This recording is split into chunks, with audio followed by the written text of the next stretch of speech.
Ferrari is exploring uncharted territory following the preseason tests in Bahrain, and indicates that the Maranello team is set to deliver a performance considerably superior to what had been anticipated for the first race in Melbourne. Rival teams have begun to raise suspicions, as several reports from Red Bull and McLaren suggest that the prancing horse reserved more potential in its car than it demonstrated. Thus, one can notice a subtle evolution in Ferrari when compared to what was displayed in Bahrain.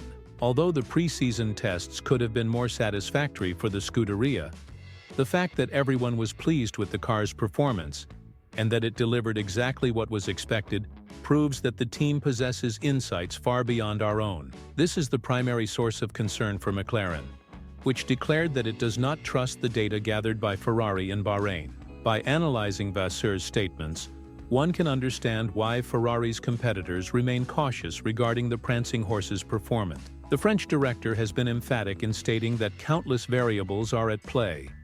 Yet the central point is that their presence in Bahrain was not intended to showcase maximum performance. The team went there to verify if the results obtained in the simulator would correspond to the expectations on track with the current model. The positive outcome of this comparison demonstrates that the car's concept is operating very satisfactorily, coupled with the fact that Bahrain is a circuit demanding more from the rear of the vehicle, a factor that does not favor Ferrari's new concept. We find the reason behind the widespread concern. There are further aspects to analyze when it comes to the gains achieved by the current model during the winter, and how those improvements were implemented in the car's performance in Bahrain. Ferrari stated that with the change in suspension, a new gateway for development was opened. After several years, it became necessary to innovate, and until now, everyone has committed to that change. The car is operating well. This is not only in terms of results but also in numbers, and everything points in the right direction. Are we truly in contention for victory in Melbourne? Honestly, it seems premature to say, especially because the conditions in Bahrain were, for once, so extreme that they obscure a clear understanding of the situation. From one session to the next, the parameters change considerably.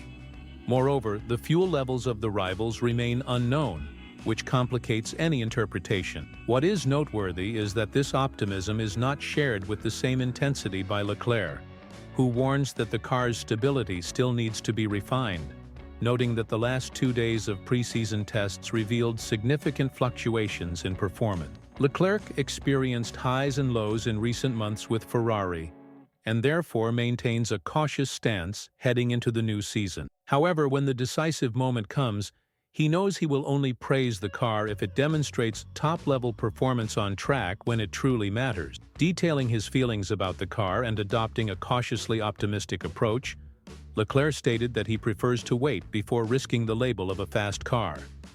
Only in Melbourne will it be possible to measure its true potential, since all conditions will be ideal for extracting the car's maximum performance. During the tests, challenges with balance became more apparent.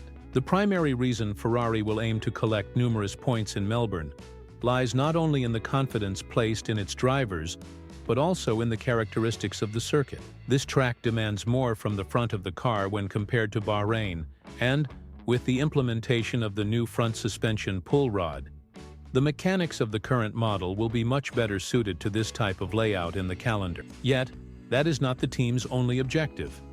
They are also dedicated to broadening the car's operational window, allowing the mechanics to provide the drivers with greater comfort when track conditions are unfavorable. Much of this adaptation is related to the new rear wing, which features a more pronounced spoon shape and will undoubtedly be employed on circuits with medium load throughout the season. To state that Ferrari's goal is to win every race would be an understatement. One only needs to observe the confidence with which the team discusses its prospects. All eyes are on Hamilton, and not without reason. The British driver endured difficult times at Mercedes, and, after a turbulent period, is finally in a car capable of contending for victories and the championship. However, the challenge intensifies with a teammate as competitive as Leclerc, who will undoubtedly strive with all his might to claim what he believes is rightfully his, the title. It will be interesting to see how Vasseur manages two drivers with such strong personalities as Hamilton and Leclerc. Far from shying away from the challenge, he embraces the situation. Commenting on the management process, which may turn out to be a much larger issue than expected when the lights go out, Vasseur stated that he prefers to have the drivers battling at the front, rather than fighting at the back of the grid, although he might regret that decision if things spiral out of control. Furthermore, Ferrari is not stopping here. The team is now engaged in a cycle of 3 days of simulator work in Maranello, analyzing the behavior of the current model in Melbourne. The goal is clear: to win from the very first day and never look back.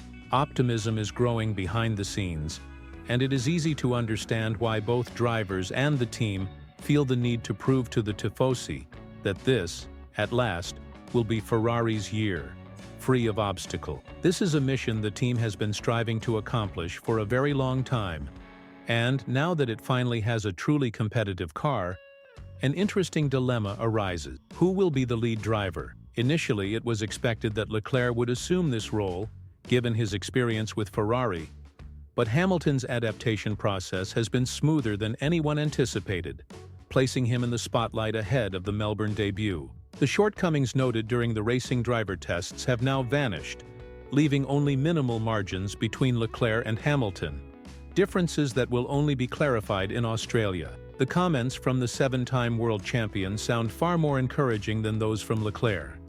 Explaining how he feels about the car and how it responds to his commands, Lewis stated that it is still too early to affirm categorically, but that he has been enjoying the car very much. He and the car are gradually developing a connection, exploring numerous possibilities without altering the settings or abruptly directing the development. They are simply following the process and testing the interaction with the engineer. So far, Lewis has greatly enjoyed driving the car and believes that there is still much to be discovered.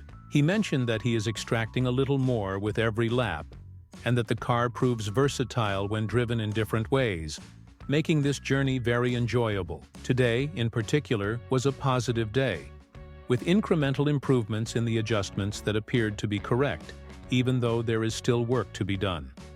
With all this cautiously optimistic sentiment within Ferrari, all that remains is to wait and see if the team truly concealed more performance than its rivals imagine. Naturally, a crucial point of debate will be the car's rear wing, which is under scrutiny after Red Bull's technical director Pierre Wache stated that it could be an ongoing issue throughout the season unless the FIA intervened. The regulatory body acted promptly by installing cameras on the rear wing to monitor any form of flexing starting in Melbourne, similar to what was done with the front wing flexing last year starting at Spa. Considering all these factors, do you believe that Ferrari has held back more performance than usual? And if so, do you think they have a legitimate chance to contend for both championships from the very first day?